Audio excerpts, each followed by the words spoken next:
Hi, I'm Randall Hayman, a mathematics academic.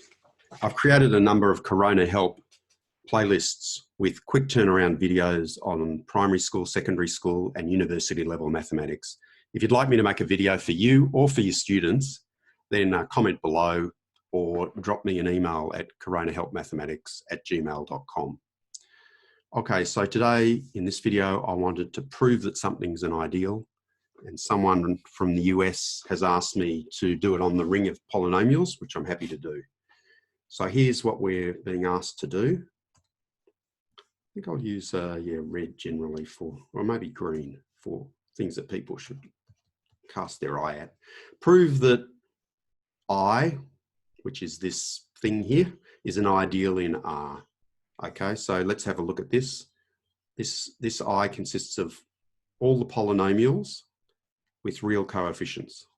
So all the p that are an element of the reals with that bracket x, which means polynomials with real coefficients. We've got the condition that x squared plus 1 must divide the polynomial. And we're using the normal addition and multiplication that we do for polynomials. And we have to show that this is an ideal in R, and R is the ring of polynomials with the normal addition and multiplication. Okay. It's good here to draw a diagram if it's going to help you get a better understanding. So let's draw this, and we'll call this the ring. Sorry, I'll just go back up here and just make sure that this is the 2R. So this one here, whoops, let's go to red, is, so here we've got polynomials with constant coefficients, which we've called R. And so here's an example of one, pi squared x plus 17. That'd do. Here's another one, 5x squared plus 35x on 3. Yep, that's fine. And within that, we've got I. And these are all the polynomials that are with real coefficients that are divisible by x squared plus 1. So one example is obviously x squared plus 1. Another one would be x to the 5th plus x to the 4th. That's divisible by x squared plus 1. No, it's not. Let's make that 3. Now it is. What's another one? Something like, say we just took 7x to the 100 plus 13 on 17, and we multiply it by x squared plus 1. I'm not going to expand it, but that would also be in there. Okay, so that's the sort of picture you want to have in your mind as we try and prove what we need to prove. Okay, so I'm going to rub that out now. Just give myself a bit more room, because it's quite nice to be able to keep stuff here that will help us. Okay, so let's do it in some sort of order. 1. So the first thing I'm going to concentrate on is subset. That word subset. Okay, so I would just write that I is a subset of R, the ring, from the definition.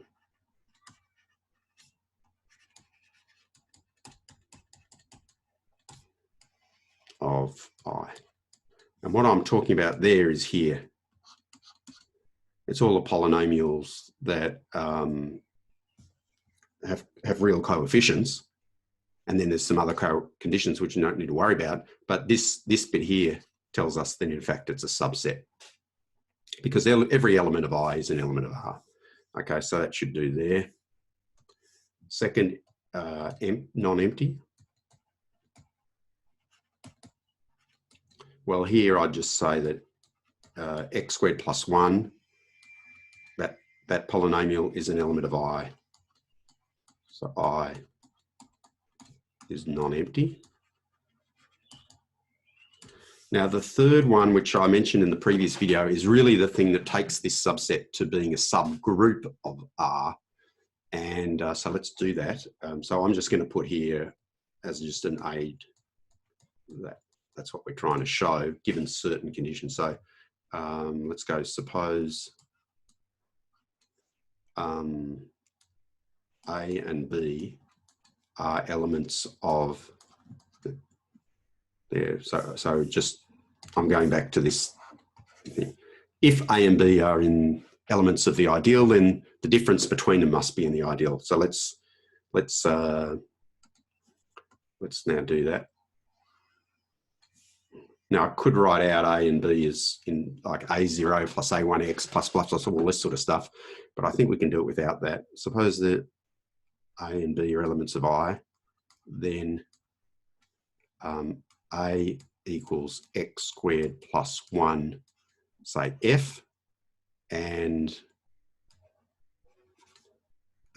B equals x squared plus 1 times g, where f and g, actually let's write it over here, where f and g are elements of Rx. I mean, after all, that's what it means when we say that x plus 1 divides p, which we had up here. So if this A here, if this A here is an element of I, then we must be able to express it that way, since it's divisible by x squared plus 1. Okay, rub that out. Fix that up. Okay, so what's A minus B? A minus B equals x squared 1 times f minus x squared plus 1 times g, which is equal to x squared plus 1 times f minus g. So that means if you look at f minus g, so this is saying that A minus B is, so this bit here, A minus B is a multiple of x squared plus 1, or if you like, x squared plus 1 divides A minus B. So,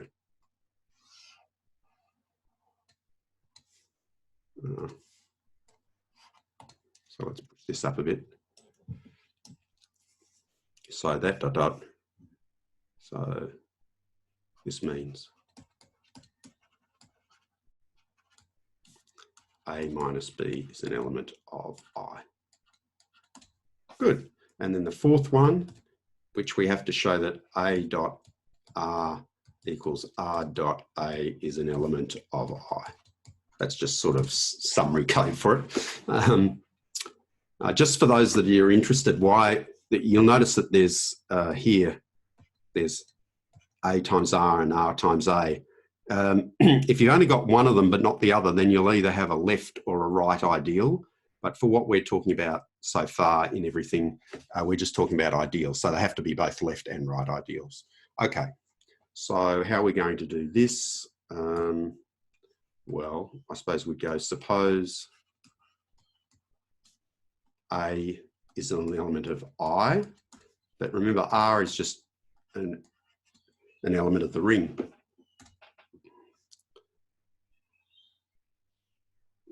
So A is equal to x squared plus 1 times g, where g is an element of the ring of polynomials. So it's a polynomial with real coefficients. We just covered that before. And then A dot R, what's A? X squared plus 1 g times R equals, I'll write it this way,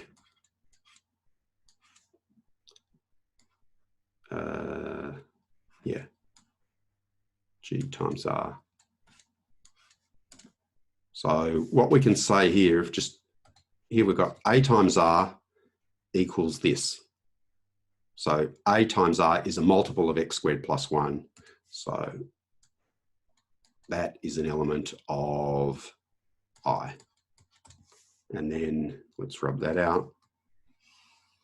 And now let's go also r dot a equals r times a is x squared plus 1 times g, and so equals essentially that's x squared plus 1 times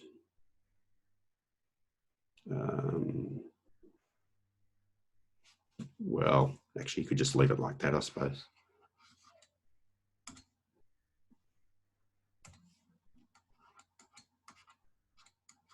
So once again, r times a here, this must be a multiple of, this whole thing is a multiple of x squared plus 1.